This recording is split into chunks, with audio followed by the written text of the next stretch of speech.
কে দিল পিরিতের বেড়া লিচুর বাগানে, কমলার বাগানে সইগ।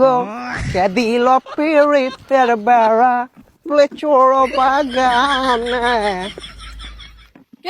ভাইছে কি অবস্থা, ভালো আছো ব্রাদার? ভাই আপনি তো পুরাই চেঞ্জ হয়ে গেছেন ভাই, কেমনে কি? আগে তো খেত কামারে কাজ করতাম। আরে ভাই অতীত নিয়ে টান দেও কেন ভাইয়া? তুমি একটা চাকরির কথা বলছিলা, চাকরি করবে নাকি? সেনাবাহিনীতে ঢুকাই দিই তোমারে? উচ্চতা তো ভালোই আছে তোমার। ভাই আমি যে উষা, আমার তো পুলিশে নেয় না, সেনাবাহিনীতে ঢুকে দিবেন কেমনে কি ভাই? আরে সমস্যা নাই, সেনাবাহিনী আমার কাছে ছোট ভাই। তুমি যদি 2 ফুট চাও তাও তোমারে ঢুকাই দিব না মানে চাকরিতে। আচ্ছা ভাই ঠিক আছে, একটা চাকরির ব্যবস্থা করে দিন যে। এই ভাইয়া দাঁড়াও, একটা ফোন দিই। হ্যালো কদম আলী, এই মুড়ে আমার গাড়িটা নিয়ে আসো তো। কি কোন ভাই, এসি ভার ওটা এত বড় গাড়ি ঢুকাইতেছেন ঢুকবো? আরে সমস্যা নাই, আসলেই দেখতে পারবা। ভাই এত চেঞ্জ এত টিয়া পয়সা ভাই, কেমনে সম্ভব এগুলো ভাই? এই যে ভাই আপনার গাড়ি।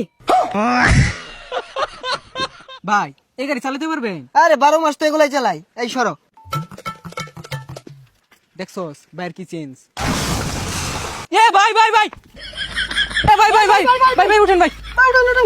না সমস্যা নাই, ঢাকা শহর রেস করি তো, এখানে ফাঁকার উঠপায়া গাড়িটা একটু পাকার দিকে চলে গিয়েছিল। এই তোমরা কাজ করো, গাড়িটা গ্যারেজে পাঠাই দাও, সমস্যা নাই।